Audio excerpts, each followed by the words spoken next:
Hello दोस्तों, मैं हूं इमरान शेख, आपके सामने हाजिर हूं हमारी आज की एक नई इंस्पायरिंग स्टोरी के साथ। आज हम एक ऐसी शख्सियत से मिलने वाले हैं जिन्हें हम सब लोग मुसीबत में कहते हैं। मुसीबत यानी हेल्थ के रिलेटेड जो कोई भी मुसीबत आती है, तब जब हम लोग ठीक हो जाते हैं तब हम लोग उनको कहते हैं कि आप हमारे लिए दूसरे भगवान हो। दूसरे भगवान यानी आप समझ ही गए होंगे कि मैं किसकी बात कर रहा हूँ। हाँ जी हाँ, मैं एक डॉक्टर की बात कर रहा हूँ, डॉक्टर विजय पटेल। जी हाँ, विजय पटेल जी का हॉस्पिटल है ये हालोल में। तो चलिए मिलते हैं उनके हॉस्पिटल में जाके और उनसे पूछते हैं कि उन्होंने अपनी ज़िंदगी में क्या क्या पड़ाव पार किए हैं, क्या स्ट्रगल किया है।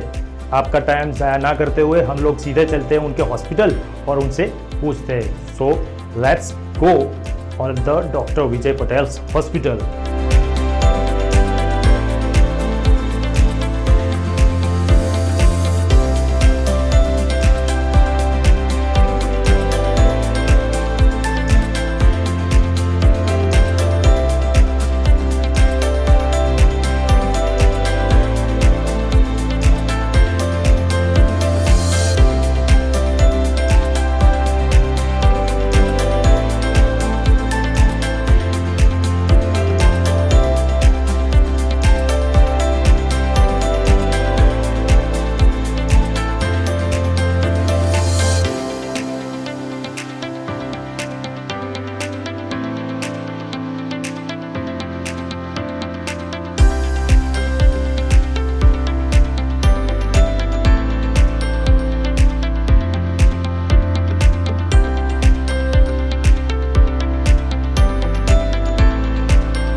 हम लोग पहुंच चुके हैं डॉक्टर साहब के क्लिनिक पे। चलिए उनसे जानते हैं कि उन्होंने अपनी ज़िंदगी में क्या क्या स्ट्रगल किया है। आपका वक्त ज़ाया ना करते हुए हम सीधे चलते हैं डॉक्टर साहब के पास। नमस्कार विजय सर, आपका हार्दिक स्वागत है लाइफ स्ट्रगलर में। एक्चुअली हम जानना चाहेंगे कि आपने अपनी ज़िंदगी में अभी तक मतलब पढ़ाई से लेके, बचपन की पढ़ाई से लेके अब तक आपकी ज़िंदगी में क्या क्या स्ट्रगल किया है, मतलब क्या स्ट्रगल किया है ये डॉक्टर बनने से पहले, बचपन से लेकर अभी तक। इमरान भाई, पहले तो बहुत बहुत धन्यवाद आपको कि आपने मुझे मौका दिया आपके साथ मेरे ज़िंदगी के कुछ लम्हे को शेयर करने के लिए। अगर मेरे कुछ लम्हों शेयर करने से अगर किसी को मोटिवेशन मिलता है तो मेरे लिए बहुत बड़ी बात है। अब सही बात बोलूँ तो मेरा बचपन ही, मैं होम डिलीवरी हूँ। होम डिलीवरी मतलब आप समझ सकते हो, मेरी डिलीवरी हॉस्पिटल में नहीं हुई, घर पे ही हुई है। सो ऐसा नहीं है कि कोई मतलब अच्छे खासे घर में पैदा हुआ बच्चा ही आगे बन के कुछ कर सकता है। मेरा जन्म 1972 में महसाणा डिस्ट्रिक्ट के विसनगर तालुका के एक छोटा सा गांव राजगढ़ के कोई अंदरूनी ओरडे के अंदर रात को करीबन 11-12 बजे के आजू बाजू हुआ था जी। हमने हमारी स्कूल पढ़ाई आनंद अभी तो जिला है, उस तालुका की अडास करके छोटा सा गांव था, वहाँ की सरकारी स्कूल में हमने पढ़ाई की थी। मेरे पिताजी मोगर के पास एक प्राइवेट कंपनी में जॉब करते थे, जबकि उनका सैलरी बहुत ही कम था। मेरे पिताजी ने ITI किया था, माताजी तो 4 क्लास पढ़ी हुई थी जी। मेरा बड़ा भाई है, मेरी छोटी बहन है। मेरा बचपन जैसे देखा जाए तो बहुत स्ट्रगल वाला था। मम्मी पापा ने बहुत मेहनत करके हमको पढ़ाया, बड़ा किया और इन दिनों में आगे गतरे सही में बताऊँ तो आई एम एक्सीडेंटल डॉक्टर। जैसे एक्सीडेंटल प्राइम मिनिस्टर है, ऐसा आई एम एक्सीडेंटल डॉक्टर। मैंने जिंदगी में कभी नहीं सोचा था कि मैं डॉक्टर बन पाऊंगा, बल्कि इतनी सोच ही नहीं थी।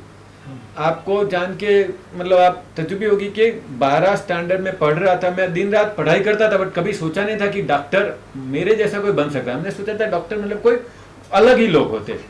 तो मैंने तो सोचा मैं इंजीनियरिंग करूंगा। इंजीनियरिंग का फॉर्म भराने के लिए जब उसमें एक मेडिकल फिटनेस सर्टिफिकेट आता है, तो सर्टिफिकेट के लिए मैं एक डॉक्टर साहब के वहां गया, तो उन्होंने बोला इतने अच्छे मार्क्स से तुम मेरे डॉक्टर नहीं बनना है। बोला कैसे बना जा सकता है। बोले आप यहाँ बड़ौदा मेडिकल कॉलेज है, SSG हॉस्पिटल, वहाँ जाओ, फॉर्म भरो, फिर आपका इंटरव्यू होगा। और उसी तरह से हमने मेडिकल कॉलेज में एडमिशन लिया था। आपको जी मैं ये पूछना चाहूँगा कि ये डॉक्टर बनने का जो आपके मन में सवाल आया, तो मतलब आपके पिताजी ने कहा था कि भाई विजय तू डॉक्टर ही बनेगा, या फिर आपके मन में कुछ ऐसी सोच आ गई थी कि नहीं मैं अब डॉक्टर ही बनूंगा? नहीं, मतलब हमारे घर में इतना एजुकेशन का लेवल ही नहीं था कि हम लोग सोच सके थे हम डॉक्टर बने। हमने इतना लंबा सोचा ही नहीं था कि कर सके, बस पढ़ने का है। मेरा बड़ा भाई था, वो रादर हमसे होशियार था, उसने बीएससी ज्वाइन किया। हमने 12th में अच्छे मार्क्स आए तो हमने मेडिकल ज्वाइन किया। बट उन दिनों में भी इतना कुछ सोचा नहीं था कि डॉक्टर बनेंगे। बट एक बार मेडिकल में एडमिशन ले लिया, उसके बाद सोचा कि चलो अब डॉक्टर ही कर रहे तो सबसे अच्छे डॉक्टर बने। और हमारे गांव में हम जहाँ महसाणा के इंटरिम विलेज में रहते थे, वहाँ के आजू बाजू के 7-8 गांव में कहीं कोई डॉक्टर नहीं था। तो वहाँ अगर किसी को कहीं जाना हो सारवार के लिए तो नियर में विसनगर करके जो टाउन था वहाँ ही जाना पड़ता था। तो जब हमको मेडिकल में एडमिशन मिला तो हम मेरे साथ साथ हमारे पूरे गाँव में खुशी का माहौल था कि चलो हमारे गाँव से कोई लड़का है जो मेडिकल में एडमिशन ले लिया है। तो आपके मतलब आपने भी बताया कि आपके पिताजी एक कंपनी में जॉब करते थे और ज़्यादा मतलब प्रीफर भी नहीं कर पाए कि ऐसा मतलब डॉक्टर बनने के लिए, क्योंकि डॉक्टर बनने के लिए फीस ज़्यादा रहती है। तो ये सब पूरा मतलब जो डॉक्टर बनने तक का पूरा जो आपका था, तो उसमें कैसे मैनेज किया?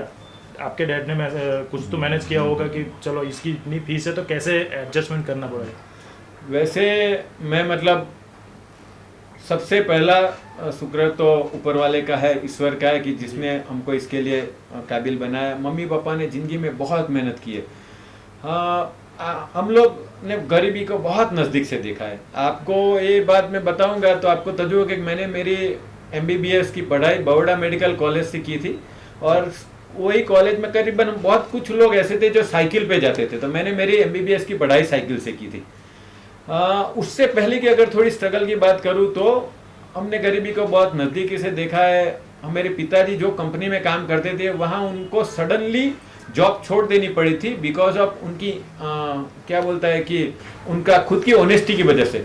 वो परचेस डिपार्टमेंट में क्वालिटी कंट्रोल में काम करते थे और उनके ऊपरी अधिकारी का कुछ ऐसा करना था कि कुछ ऐसा गलत काम कराना वो चाहते थे। और पिताजी ने बोला मैं काम नहीं कर पाऊंगा, तो उन्होंने बोला तो फिर तुम जॉब छोड़ दीजिए। तो पिताजी ने सडनली जॉब छोड़ दी। जब घर पे आके मम्मी को बताते कि मैंने जॉब छोड़ दी, उस दिनों मैं 12th साइंस में पढ़ रहा था, मेरी सिस्टर 10th में पढ़ रही थी और मेरा भाई हॉस्टल में BSc में पढ़ रहा था मानसा में। उस टाइम पे फाइनेंशियल स्टेटस बहुत ही खराब था, कुछ पता ही नहीं था कि अब आगे क्या किया जाएगा। बट पता नहीं है, ईमानदारी का हर किसी की ज़िंदगी में स्ट्रगल आता है। पापा ने जॉब छोड़ दी, फिर उन्होंने खुद काम किया।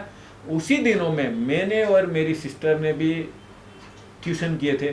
मैंने 4th और 5th स्टैंडर्ड के बच्चों का ट्यूशन किया था। मेरी सिस्टर 10th में थी। उसने उस दिनों में वो जो हाथ के ग्लोव्स बनाते, उस टाइम साराभाई कंपनी थी, वो साराभाई कंपनी के ग्लोव्स बनाने के लिए वो साइकिल पे जाती थी, ग्लोव्स की पैर लेके आती थी। एक पैर सीने का उसको 40 पैसा मिलता था, तो वो करीबन दिन के 50 पैर सीती थी, तो 200 रुपया उसके मिलता था। मेरी मम्मी ने बहुत हार्डवर्क किया। उसने वो स्वेटर बनाती थी, गूंथती थी, रात दिन कूदती थी और उसी से सब पैसे मैनेज करके हम मेरे 12th की ट्यूशन फ़ी थी वो करीबन मुझे पता है कि तीनों सब्जेक्ट की बायोलॉजी, मैथ्स और केमिस्ट्री फिजिक्स करीबन मिला के 7-8 हज़ार थी। कभी कभी ऐसा होता था कि वो टीचर हमसे ट्यूशन फ़ी मांगते थे और मैं घर पे हफ्ते तक नहीं बोल सकता था जी। ऐसे दिन मैंने देखे, वो अंदर ही दबा रहे थे। और वो चीज़ हमारी वो अंदर की वो देख के फिर मम्मी को पता चलता था और फिर कहीं कहीं से हम जुगाड़ करके भी हमने पैसे करके हमारी ट्यूशन के पैसे दिए थे। और उस दिनों में हमने जिस तरह से गरीबी को नज़दीक से देखा है, मेरे आजू बाजू वाले लोग भी बोलते हैं कि मैं पूरी रातों पढ़ाई करता था और उन दिनों में अच्छे मार्क्स उसी तरह से लाए। मेरी बहन ने भी बहुत मेहनत करके वो पैसे मेरे लिए जमा किए थे, भाई ने, सब ने। मतलब ऐसा बोला था पारिवारिक जो था जिसकी बदौलत आज मैं डॉक्टर हूँ। मतलब मैं अकेला डॉक्टर नहीं बना हूँ, परिवार ने मुझे डॉक्टर बनाया है। सही है। तो आज अभी आप जैसे पहले आप बोला कि साइकिल पे जाते थे और आज आपके पास एक अच्छी सी कार है उसमें बैठते हैं, तो पहले के संघर्ष में और अभी की जो जनरेशन है तो उसमें आपको क्या फ़र्क दिखता है कि अभी की जनरेशन में क्या कुछ नया क्या लगता है आपको? अभी हम लोग थोड़ा डिजिटल वर्ल्ड की ओर गए हैं। मैं ऐसा बोलता हूँ, अभी भी बहुत सारे अच्छे लोग हो कि जो मोटिवेटेड होते। मैं अगर मुझे किसी को बताना हो ये प्लेटफॉर्म पे, वैसे तो मैं इतना बड़ा स्पीकर नहीं हूँ या न तो कोई इतना बड़ी स्ट्रगल है, बट फिर भी अगर मुझे बताना हो तो मैं हर किसी को ये बात बताता हूँ कि देखो, पहले तो अपने आप पे विश्वास रखो जी। दूसरी बात है रिस्पेक्ट देना सीखो जी। अगर मतलब मैं अगर डॉक्टर बना हूं तो मैंने मेरी मम्मी पापा की स्ट्रगल को देखा है, तो ऑन दैट रिस्पेक्ट कि अगर वो लोग मेरे लिए इतना करना चाहते तो मुझे इतना तो करना ही चाहिए। आज के जमाने में बहुत सारे माँ बाप ऐसे हैं जो अपने बच्चों को अच्छे से अच्छी पढ़ाई देना चाहते हैं, बट कभी कभी वो देख के दुख होता है कि माता पिता पिताजी रात दिन काम करते, माता रात दिन काम करते, और लड़का दूसरों के साथ कभी भी बाइकों पे इधर उधर घुमा करता है, कभी झूठ बोल के कहीं इधर उधर जाता है, ये डिजिटल मीडिया इंटरनेट का मिसयूज करता है। अब क्या उसको सोचना चाहिए कि उसकी जिंदगी के लिए उसके माँ बाप कितना कॉम्प्रोमाइज कर रहे हैं, कितना स्ट्रगल कर रहे हैं, तो उस चीज को अगर देख के वो मोटिवेट होता है। तो ये बात है, मैंने हमारे माँ बाप माता पिता ने हमको सब कुछ दिया, मतलब हमने जो मांगा वो दिया है, बट हमने कभी मांगा ही नहीं था। एक्चुअली हमने देखा था नजदीक से। हम एक किस्सा, कल ही मेरी मम्मी मेरे से बात कर रही थी, बल्कि मेरे बच्चों से बात कर रही थी कि तेरे पापा को अगर कभी भी मैंने 10 पैसा दिया हो बर्फ खाने के लिए स्कूल में, तो एक हफ्ते के बाद भी उसको देखता था उसके पास वो 10 पैसे रहते थे, उसने कभी यूज नहीं किया था। तो ये ऐसा नहीं था, मतलब हमको लगता था कि मम्मी पापा जब अपने लिए इतना कुछ करे तो हमारी जिम्मेदारी है। हमने उन दिनों में मम्मी पापा अभी बता रहे, मैं भी अभी ये प्लेटफॉर्म पे तो प्राउडली बोल सकता हूँ कि जब सेकंड या फर्स्ट स्टैंडर्ड में थे तो हम लोग रेलवे स्टेशन पे, पहले ऐसा होता था कि ट्रेन आती थी, हम अडास रहते थे, हम रेलवे स्टेशन रहते थे, तो पानी के मटके में लोग पानी देने जाते थे। हमने वो भी काम किया था उन दिनों में भी, कुछ मतलब 5 पैसे का पानी, 5 पैसे का पानी। मम्मी पापा को अच्छा नहीं लगता था, मम्मी पापा नहीं चाहते थे, बट पता नहीं ये अंदर से होता था। और यही रीजन है कि आज इतने लेवल पे पहुंचने के बाद भी हम गरीब इंसान को बहुत नजदीक से जान सकते हैं, और ऊपर वाले का सही में आभार है कि ऐसा प्रोफेशन दिया है जहां कभी कभी जो कठिनाई हमने देखी, ऐसी कठिनाई वालों को कुछ अगर हेल्प कर सके जी, ऐसा हमको भी मेरा प्रोफेशन दिया। ये इसीलिए कर सकते हैं क्योंकि हमने भी ऐसे दिन पुराने वक्त में देखे। आपकी ज़िंदगी में कोई एक ऐसा मोड़ आया हो जैसे जिसमें आप डिसीजन लेने में थोड़ा कंफ्यूज हो गए कि अब क्या मैं डिसीजन लूँ, अब क्या करूँगा मैं, अब मतलब ऐसा कोई मोड़ आया हो? हाँ, मतलब ऐसा मोड़ एक आया आज। अच्छा हुआ आपने वो बात छेड़ी तो मैं आपको एक शेयर करूँ। 23 अक्टूबर 1998, 23 अक्टूबर 1998 को मैं जब थर्ड ईयर एमएस कर रहा था, master of surgery SSG hospital में, बड़ौदा मेडिकल कॉलेज में, उन दिनों में करीबन 4-5 बजे मैं मेरी ड्यूटी खत्म करके निकल रहा था। बट उसी वक्त पे हमारे वहाँ के टेलीफोन ऑपरेटर एक भाई थे, उनके किसी रिश्तेदार का भगंदर का ऑपरेशन था जो इमरजेंसी में होने वाला था, जबकि दूसरे डिपार्टमेंट वाले कर रहे थे, बट वो मेरे को पहचानते थे। तो उन्होंने बोला कि साहब आप अगर आओ ऑपरेशन थिएटर में तो अच्छा है। ऑपरेशन थिएटर में गए तो वो ऑपरेशन, वो फर्स्ट ईयर रेसिडेंट कर रहा था, जूनियर था, मैं थर्ड ईयर रेसिडेंट था, मैं सीनियर था। तो उनकी एक्सपेक्टेशन थी कि मैं वो सर्जरी करूँ। मैं वो सर्जरी कर रहा था। वो भगंदर का पस करीबन 300 से 400 ml पस होगा उसको टट्टी की जगह पे। वो सर्जरी करते वक्त वो इतना प्रेशर था कि वो मेरी आंख में वो पस गिर गया। वो गिर गया, फिर मैंने आई वॉश किया। उसी दिन एक सलाटवाड़ा में एक मर्डर केस हुआ था, तो इमरजेंसी में स्टेप वाला वो पेशेंट वहां आया। तो वो क्या हुआ कि मुझे आई में जो पस गिरा था उसके बाद इसको इतने क्लीन करने का टाइम नहीं मिला, इमीडिएट वो मर्डर केस आया। तो एज ए ड्यूटी, डॉक्टर की ड्यूटी पे उसको करीबन 18-20 जैसे स्टेप हो गए थे पूरे पेट पे और चेस्ट पे। तो इमरजेंसी में सर्जरी में अगेन मेरे को जाना पड़ा। तो मैंने वो सर्जरी किया, उस करीबन जो 3-4 घंटे का वक्त बीत गया। उसके बाद मैं हॉस्पिटल में गया, मेरा आई वॉश किया, सब कुछ किया, बट पता नहीं वो इतना खराब इन्फेक्शन था कि मेरे तीसरे और चौथे दिन मेरी आइज, मतलब जी हॉरर शो में नहीं आती थी, आइज ऐसी हो गई, लेफ्ट साइड की आइज। तो हम, और वो दिवाली का वक्त था, तो वही इन्फेक्शन मंसूर अली खान पटौड़ी साहब को हुआ था, उनको जब बॉल लगने की वजह से। और उन दिनों में उसकी सारवार नहीं थी और उनको आइज निकाल के ग्लास की आइज देनी पड़ी थी। तो यही चीज, ये जब स्क्रैपिंग किया तो मेरे में भी वो एक एंथस अमीबा और सुडोमोनास का जम्स आया, जबकि उस वक्त पे उसकी ट्रीटमेंट डिफिकल्ट थी। मैं इन दोनों में मतलब कॉन्फ्लिक्ट था, क्या किया जाए, आंख निकालनी पड़ेगी तो क्या होगी, आंख रहेगी नहीं। तो हमने, मेरे लिए भगवान माना जाए डॉक्टर पारस मेहता, जिनका नाम मैं भी आज शो में लेना चाहूँगा, वो जबकि उनके गांव जाने के लिए क्लिनिक बंद कर रहे थे और मैं वहां पहुंचा ओपिनियन के लिए, तो बाहर से बोल दिया कि डॉक्टर साहब तो नहीं, आपको नहीं मिलेंगे।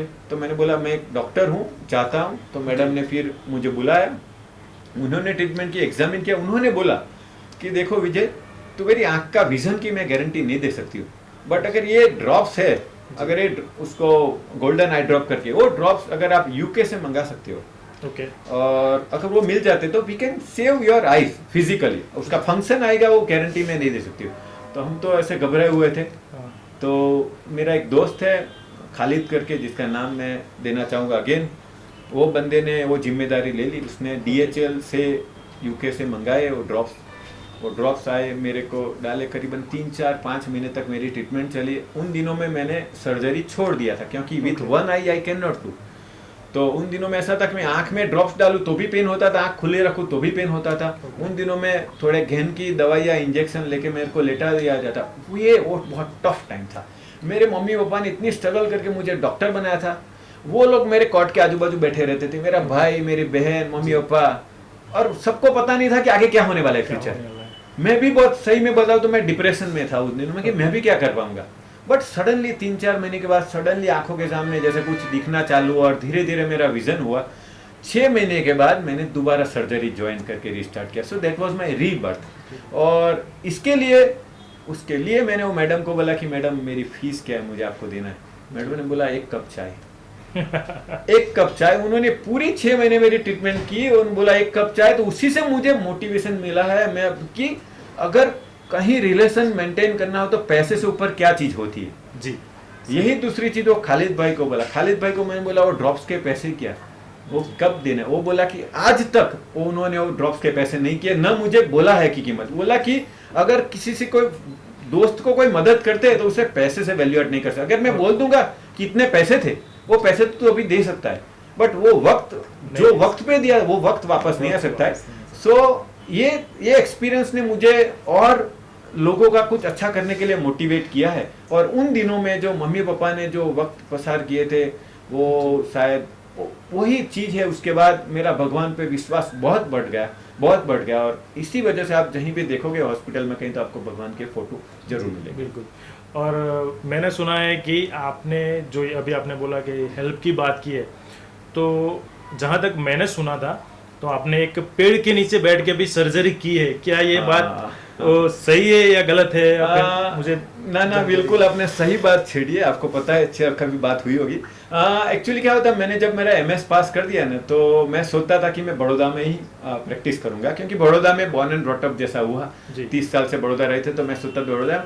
तो इन दिनों में मेरे एक मित्र यहाँ हालोर रेफरल हॉस्पिटल में जॉब करता था। उसने बोला कि यार एक मलाव करके जगह है, वहाँ जाओ, वहाँ कुछ काम करने का नहीं है। वहाँ 17 साल से PSC में से CSC कन्वर्ट हुई है। 17 साल से कोई डॉक्टर नहीं है, बल्कि वहाँ कुछ नहीं, आपको आने का बैठे पगार मिलेगा। तो अब क्या होता है कि किसी भी इंसान को ऐसी चीज इजीली मिल जाती है तो मोटिवेट हो जाता है। तो हमने मलाव के अंदर जॉब ज्वाइन किया। मलाव में जॉब ज्वाइन किया, जो तो पूरे वहाँ जंगल ही जंगल जैसा था, कुछ नहीं था। 17 सालों से वहाँ कोई डॉक्टर नहीं था। तो मैंने भी 1 हफ्ते तक ऐसा सोचा कि चलो नहीं जाना है। तब 1 हफ्ते तो सही में बोला जाए तो मैं घर पे ही बैठा जॉब ज्वाइन करने के बाद। फिर पता नहीं ऐसा अंदर से कुछ होता है, कभी कभी कुछ अच्छा होने वाला होता तो भगवान बोलते यार ऐसे तुम कैसे कर सकते हो, मतलब तुम काम नहीं करोगे, तुम वहाँ क्लास 1 ऑफिसर सुप्रिटेंडेंट की जॉब पे ज्वाइन हुआ, तुम काम नहीं करोगे तो कैसे चलेगा। फिर मैं गया, वहाँ गया तो देखा तो कुछ हॉस्पिटल में कुछ था ही ना, बट मैं सर्जन था। मुझे सर्जरी, उसी दिनों में एक ब्रेस्ट कैंसर का पेशेंट आया हुआ जी। तो मेरा मेडिकल ऑफिसर था, 2-3 स्टाफ थे। अब वहाँ अंदर पानी नहीं था तो न ऑपरेशन थिएटर था। तो हमने क्या किया कि हमारे रोड के सामने एक स्कूल है, वहाँ हैंडपंप होता है। तो हमने बोला चलो पानी तो वहाँ से डोल से ला देंगे। वॉश हुआ, मगर बोला ऑपरेशन क्या करेंगे। देखो वड का झाड़ है, आज भी है वो वड का झाड़। वहाँ हमने एक टेबल, फ्लैट टेबल रखा, आजू बाजू कर्टेन करा दिए, और वहाँ जो इंस्ट्रूमेंट थे वहाँ पुराने, उसमें से अच्छे से करके ऑटोक्लेव करके हमने फर्स्ट सर्जरी ब्रेस्ट कैंसर का किया था। और आपको जान के मतलब सही में खुशी होगी कि आज भी वो पेशेंट जिंदा है, आज भी वो पेशेंट जी। उसके बाद मैंने बहुत सारे ऐसे ऑपरेशन किए होंगे, वो जिंदा है नहीं है, बट वो पेशेंट आज भी जिंदा है। और उसके बाद गांव में ऐसी लहर छा गई, लोगों को पता चला कि कोई डॉक्टर आए, सर्जन आए।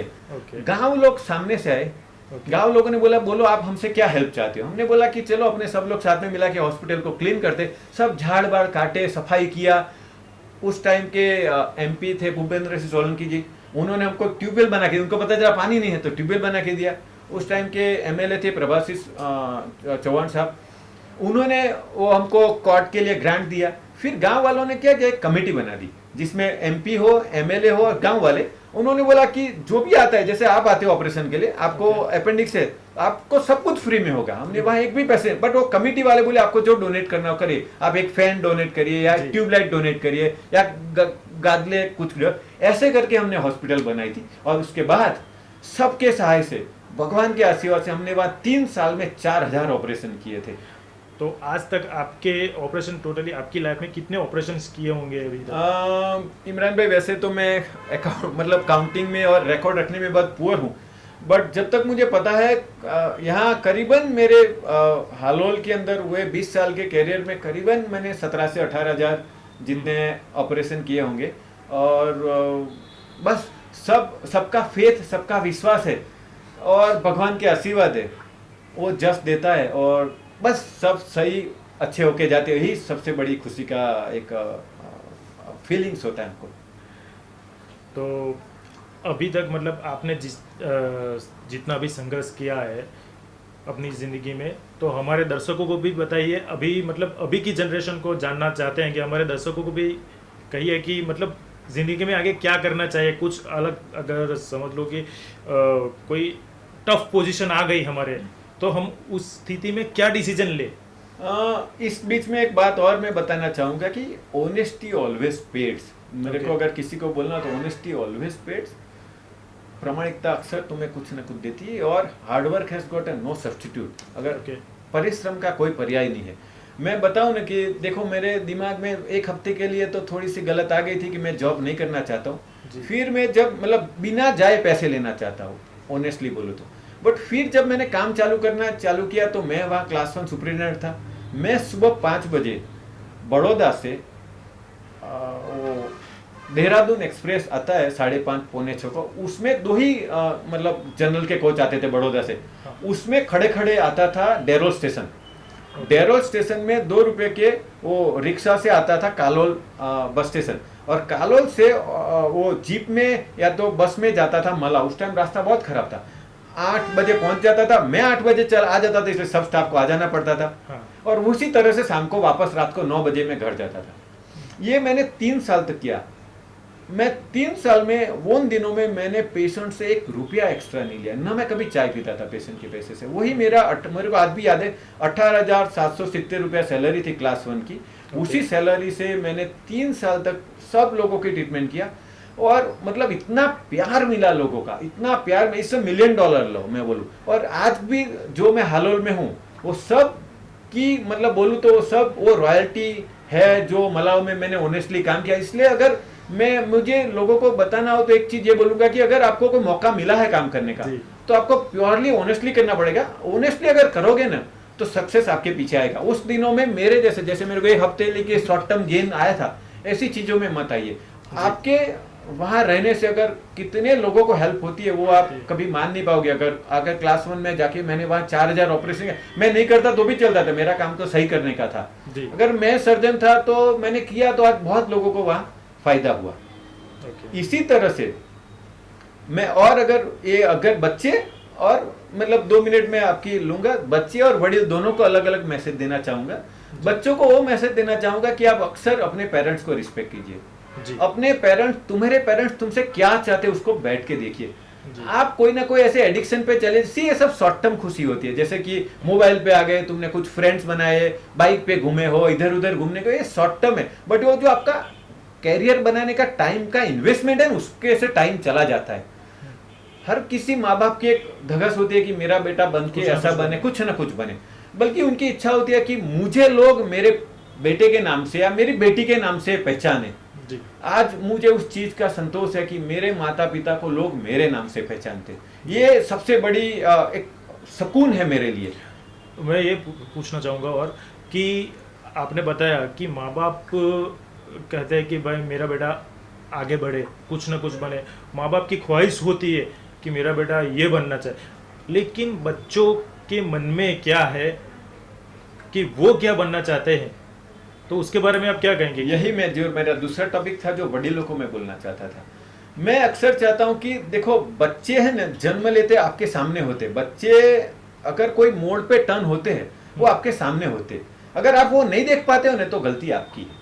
अक्सर क्या होती है कि जैसे मैं डॉक्टर हूं या मैं प्रोफेशनल हूं, मैं पूरे दिन मेरे काम में रुचा रहता हूं और बच्चे के सामने देखता ही नहीं हूं, और फिर जब बच्चा क्या होता है, देखो हर कोई बच्चे को अपने मित्र चाहिए, अलग अलग जिंदगी के मोड़ पे अलग अलग मित्र बनते हैं। जैसे उसको कुछ कहना होता है आपको, मगर आप सुनने के लिए उसको वक्त ही नहीं देते, या तो कभी वो बोलता है तो आप उसकी बात सुनोगे नहीं, उसको डांट ही दोगे। आप बच्चों के मित्र बनिए पहले। मैं बताता हूं हर किसी पेरेंट्स को, ये आपके माध्यम से बता, आपको बच्चों का मित्र बनना चाहिए। बच्चे की बात सुनिए, उसकी बात गलत हो तो इमीडिएट उसको मत डांटिए, लोगों के सामने कभी मत डांटिए, उसकी बात सुनिए, उसको बोलो ठीक है बेटे इस बात पे हम डिस्कस करेंगे, फिर आप शांति से उसको समझाइए कि ये चीज क्यों नहीं करना चाहिए, क्यों करना चाहिए। मैं मानता हूं साहब कि बच्चों का सबसे अच्छा दोस्त उनके पेरेंट्स होने चाहिए, और उससे भी ज्यादा बोलूं तो हर बच्चों का आइडियल उसके पेरेंट्स होने चाहिए। आज इस चीज का मुझे सुकून है कि मैं मेरे बच्चों का सबसे अच्छा दोस्त हूं। आज के दिन भी हम जब लोग खाने बैठते हैं टेबल पे, आधे घंटे हमारी कुछ न कुछ अलग बातें होती है, स्टडी की बात नहीं बता रहा हूँ, कुछ न कुछ। बच्चे बोलते हैं कि पापा मुझे अभी कल परसों ही मेरी बात हुई थी, ये सम पॉलिटिकल इश्यू, उसके बारे में बात होती है, कभी कभी कोई धार्मिक बातों पे बात होती है, कभी कभी गीता के बारे में बात होती है। बच्चे जानना चाहते हैं, अब वो मैं नहीं बताऊंगा ना तो बच्चे उनके दोस्त के पास जाएंगे, और दोस्त के पास जाएंगे तो दोस्त जो बताएगा उसको सही मान लेंगे। अगर बच्चों को कैरियर के बारे में हम बात करते हैं, मेरे बच्चे मतलब दोस्ती मत, हर कोई चीज के लिए सबसे पहले मुझे पूछे पापा क्या करना चाहिए क्या नहीं करना चाहिए। कुछ ऐसे मतलब कहते हैं ना पापा कि चलो तुम्हें यही बनना है, लेकिन उसका दिमाग अगर दूसरे फील्ड के अंदर है तो क्या वो ग्रो उसी फील्ड में करेगा, उसका करियर उसमें बना सकता है या नहीं बना सकता है? सही बात है आपकी। किसी भी माँ बाप को बच्चों को ठोक नहीं देना चाहिए कि चलो तू डॉक्टर ही बन की, तू इंजीनियर ही बन की, मैं इतना बड़ा बता, तू क्यों नहीं बनता। हर कोई इंडिविजुअल अलग, आपकी दो उंगलियां सही नहीं सेम नहीं है, तो आपको तो बच्चों को तो तुम कैसे कंपेयर कर सकते हो। बट एक चीज है कि उनके आईक्यू के मुताबिक उनको प्लेटफॉर्म दिया जाए। इसीलिए अगर आप उनके दोस्त बने हुए हो तो आप उनको ग्रो करते वक्त आपको पता चलेगा कि बच्चे का इंटरेस्ट कौन सी साइड पे। आपने अभी जो बताया कि फादर की बात की कि भाई कुछ फादर ऐसे होते हैं, मतलब वो कहते हैं कि मेरा बेटा अपने बच्चे को बोलते हैं कि तू यही बन, मुझे ये पसंद है कि भाई तू डॉक्टर बन, तू इंजीनियर बन, क्या मतलब एक क्राइटेरिया उसका सिलेक्ट कर देते हैं कि मेरे बेटे को मैं यही बनाऊंगा। लेकिन उसके बेटे का दिमाग अगर कोई दूसरे फील्ड में चलता है कि मुझे बच्चा अगर मन से सोचता है कि नहीं मैं दूसरी या अकाउंट की लाइन में जाऊंगा या फिल्म लाइन में जाऊंगा, किसी भी लाइन में जाऊंगा, वो बच्चे का दिमाग बोलता है, और उसके फादर का दिमाग ये कहता है कि मैं बेटे को इंजीनियर बनाऊंगा।